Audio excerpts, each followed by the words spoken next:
Bapak-bapak, ibu-ibu, saudara sekalian, kekasih Tuhan, izinkan saya menyampaikan salam damai sejahtera. Kiranya berkat rahmat yang dari Tuhan turun atas Anda semua. Ada satu pertanyaan penting yang kami ingin ajukan dalam kesempatan ini. Maaf, jangan salah paham, tapi ini sangat serius. Sudahkah Bapak, Ibu, Saudara memikirkan dengan sungguh-sungguh kira-kira bagaimana nanti akhir perjalanan hidup saya? Bagaimana nanti akhir perjalanan hidup saudara? Kita tidak tahu berapa belas tahun, berapa puluh tahun kita diizinkan hidup dalam dunia ini. Bahkan ada yang menyampaikan semacam ilustrasi yang bagus. Kita ini ibarat musafir yang sedang dalam perjalanan panjang untuk menuju hidup yang kekal. Untuk masuk dalam rumah Tuhan yang abadi. Melangkah masuk dalam gerbang pintu surga. Surga yang mulia dan bahagia. Nah, dalam perjalanan panjang itu ada banyak hal bisa terjadi. Yang pahit, yang manis, yang menyakitkan, yang menyenangkan, yang bikin susah, yang bikin emosi, yang bikin kita salah paham, kadang-kadang bahkan membuat kita sepertinya putus asa, sepertinya kita sudah tidak mau melanjutkan perjalanan lagi. Tapi bagaimanapun kita harus terus, karena kita menuju kepada panggilan Allah dalam kehidupan di sana nanti. Nah, saya pertama melihat kepada Kain. Nah, seperti Kain, demikian juga tokoh-tokoh lain, demikian juga dengan saya, begitu juga maafkan Bapak Ibu, siapa orangnya dalam dunia ini yang nggak pernah berbuat salah? Siapa orangnya yang selalu sempurna? Ada ungkapan bilang, nobody is perfect. Nobody is perfect. Di dunia ini tidak ada orang sempurna, masing-masing punya kelemahan. Tapi yang dibahas kali ini adalah bukan kelemahan per kelemahan, bukan kasus per kasus, akan tetapi ending. Bagaimana akhir perjalanan hidup saudara nanti, bagaimana akhir perjalanan hidup saya. Kain kita tahu dia membunuh adik kandungnya sendiri. Tetapi lebih dari itu dia kecewa, dia nuruti amarah, dia nuruti emosi, dan yang dikatakan dalam firman Tuhan, lalu Kain pergi dari hadapan Tuhan. Ia menetap di tanah Nod, dan tanah Nod itu di sebelah timur Eden. Nod itu tempat para pelarian. Jadi akhir perjalanan dari Kain adalah dia karena emosi dan karena alasan-alasan kedagingan yang lain, dia marah kepada Tuhan. Dia yang meninggalkan Tuhan. Itu akhir perjalanan hidup seorang yang namanya Kain. Yang kedua, ada seorang yang dipuji oleh Alkitab. Tidak banyak nama dipuji dalam Alkitab. Dan itu orang itu kemenakan dari Nabi besar Abraham. Namanya Lot. Dia tinggal di tempat kotor, dia tinggal di tempat berdosa yang kita kenal dengan Sodom Gomora. Tempat seks bebas, tempat yang sangat menjijikan, dikatakan tempat di mana orang-orang Sodom dibenci oleh Allah. Akan tetapi Lot tidak terpengaruh, tidak terseret dengan dosa-dosa seks, hawa nafsu yang menjijikkan. Itu sebabnya Lot dipuji dalam Alkitab, dalam surat Petrus. Akan tetapi, ketika Lot diperhadapkan pada pilihan, di mana dia harus berpisah meninggalkan ayah angkatnya, imamnya, nabinya, yaitu Abraham, Lot memandang lembah Yordan. Lembah yang terbentang padang rumput hijau, Lot terpikat dan Lot memilih Sodom Gomora untuk dia bertempat tinggal setelah berpisah dari Nabi besar Abraham. Walaupun Lot tahu di situ adalah tempat dosa yang menyisikkan, yang dibenci oleh Tuhan. Jadi sedemikian besar materialis yang ada dalam diri seorang Lot mengalahkan hubungan baik dengan ayah angkatnya Abraham yang jadi nabi dari pemimpinnya, dan mengalahkan rasa bagaimana Tuhan enggak senang, bagaimana Tuhan benci. Tapi Lot lebih membesarkan bahwa itulah yang dia cari selama ini, padang rumput hijau, ternaknya bisa makan sampai kenyang. Saya tidak tahu, karena Alkitab tidak menyebut berapa lama Lot hidup menikmati kemewahan di Sodom Gomora dengan padang rumput yang terbentang luas, dengan air jernih yang mengalir. Tapi satu hari Allah mendatangkan hujan api dan belerang. Akhir perjalanan Lot, lari pontang-panting, meninggalkan seluruh harta bendanya, meninggalkan seluruh ternaknya, meninggalkan seluruh intan emas perhiasannya. Yang dia bawa hanya bisa satu buci anggur yang memabukkan. Dia seorang yang sangat bangga dengan harta kekayaan, dengan segala macam sawah ladang dan ternaknya. Tapi akhir perjalanan hidup Lot adalah tidak punya apa-apa. Tidak punya apa-apa, hanya anggur yang dari Sodom. Akhir perjalanan Lot sangat menyedihkan. Dan bukan itu saja. Istrinya menoleh ke belakang.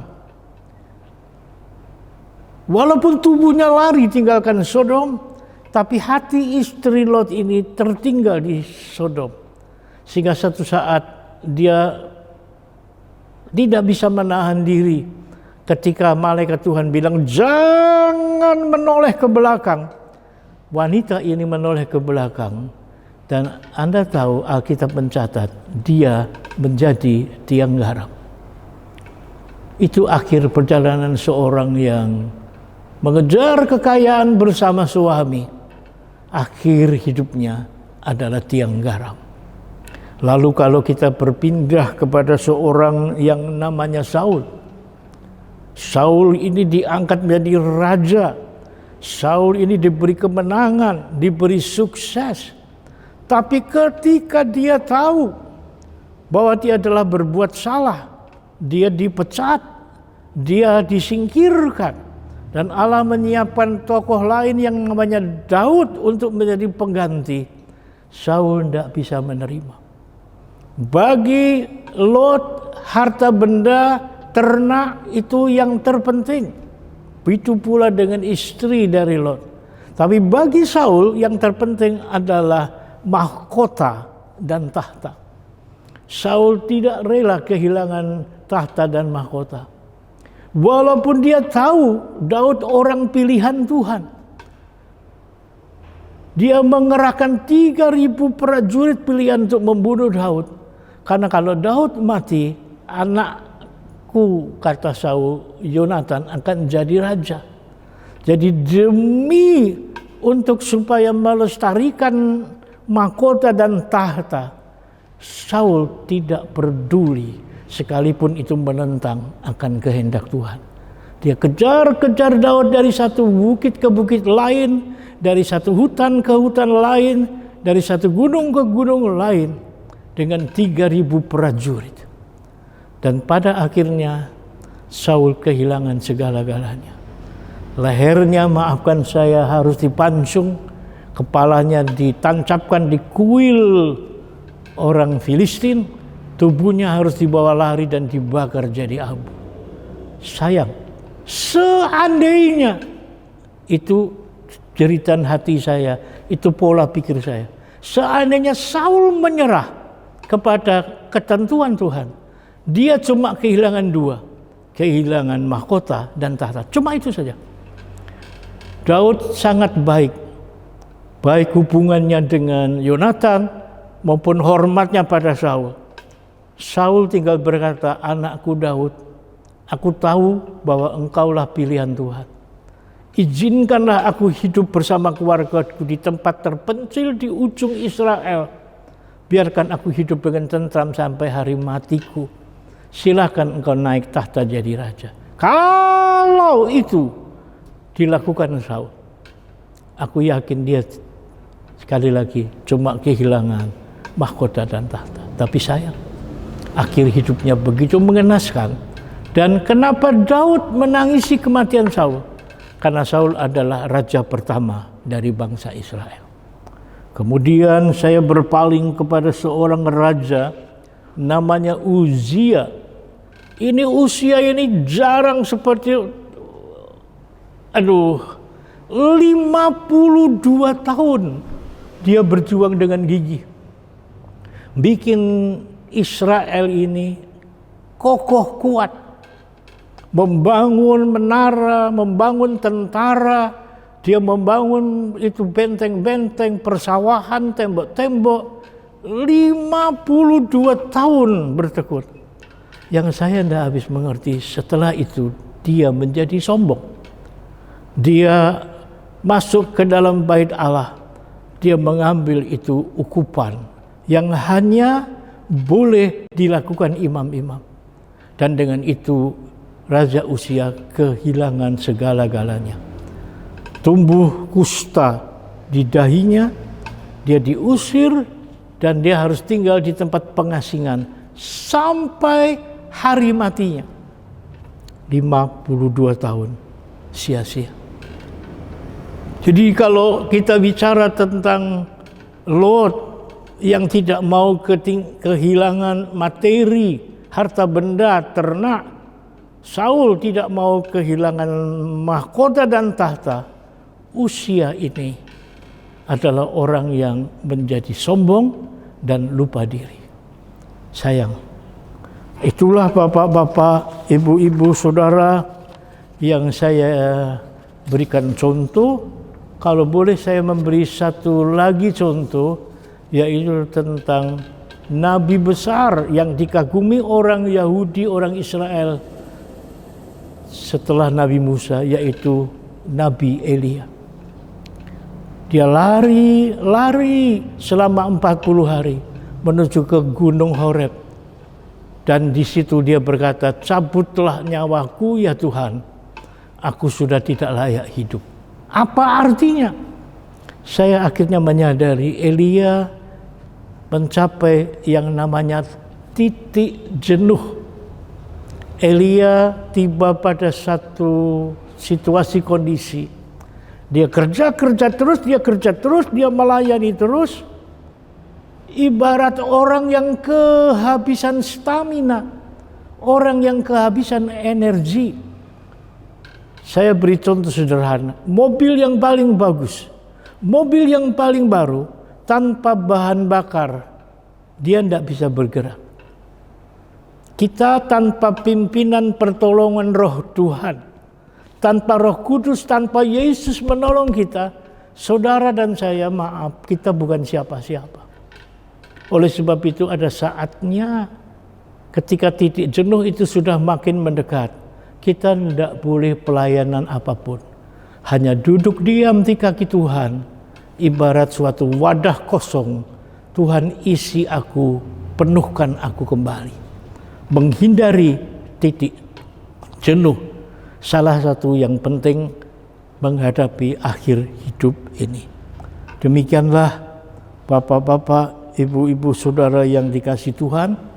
Dari sekian banyak contoh-contoh negatif, izinkan saya memberikan satu contoh positif, yaitu orang yang namanya Daud. Daud melakukan dosa yang sangat besar. Anda tahu dosa apa itu? Saya tidak perlu menyebutkan sekarang, bukan. Tapi Daud mengakhiri hidupnya dengan mendekat kepada Tuhan. Berbaring dengan layaknya seorang raja. Dan Dari semuanya, izinkan saya menyampaikan, mengakhiri perjalanan hidup dengan sukses dan luar biasa, dialah adalah Yesus Kristus. Beliau berseru kepada Bapa di surga, tetelestai, sudah selesai. Apa yang Bapa perintahkan padaku, apa yang Bapa wajibkan aku lakukan, aku sudah lakukan semuanya. Dan Yesus mengakhiri perjalanan hidup memang di atas kayu salib, tapi justru itulah puncak kemenangan. Dia lahir hanya di kandang hewan, dia mati sengsara di atas kayu, tapi adalah teladan utama, teladan teragung, teladan terbesar, mengakhiri hidupnya dengan puncak kemenangan. Bahasa aslinya, atlet yang menyentuh garis finish, atlet yang menyelesaikan tugas dengan sangat baik. Biarlah dari semua contoh-contoh yang lain, baik itu Lot, Saul, Daud, Daniel, atau siapapun, saya ingin mengajak saudara melihat contoh yang termulia, teragung, yang mengakhiri hidupnya dengan kemenangan luar biasa, namanya Yesus Kristus. Bapak-bapak, ibu, saudara sekalian, semoga hikmat akal budi Tuhan atasmu, dan supaya engkau mengerti penjabaran yang kami sampaikan ini, dan kiranya hikmat karunia Tuhan atas Anda semua, bapak-bapak, ibu, saudara yang dikasihi Tuhan. Amin.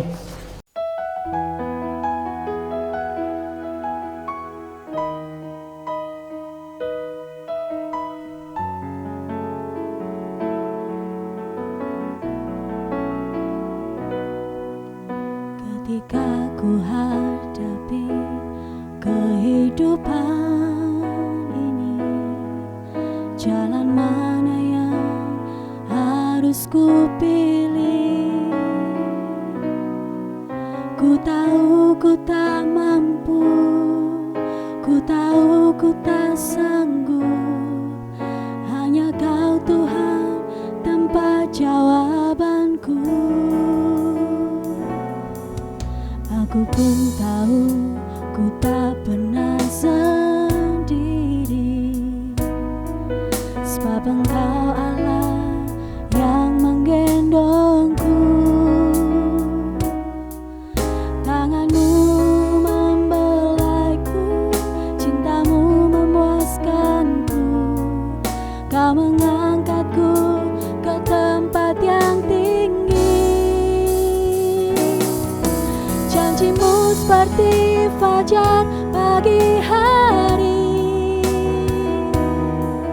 dan tiada pernah terlambat bersinar. Cintamu seperti sungai yang mengalir, dan ku tahu betapa dalam kasih-Mu.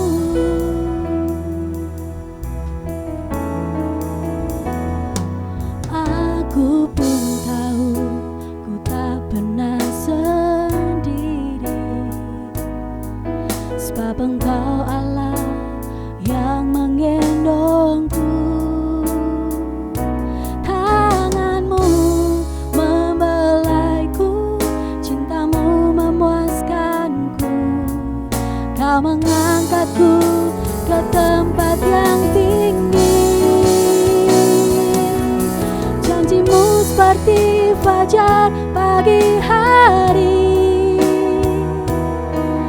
yang tiada pernah terlambat bersinar. Cintamu seperti sungai yang mengalir, dan ku tahu betapa dalam kasih-Mu. Janjimu seperti fajar pagi hari, yang tiada pernah terlambat bersinar. Cintamu seperti sungai yang mengalir, dan ku tahu betapa dalam tahu betapa dalam kasih-Mu, dan ku tahu betapa dalam kasih-Mu.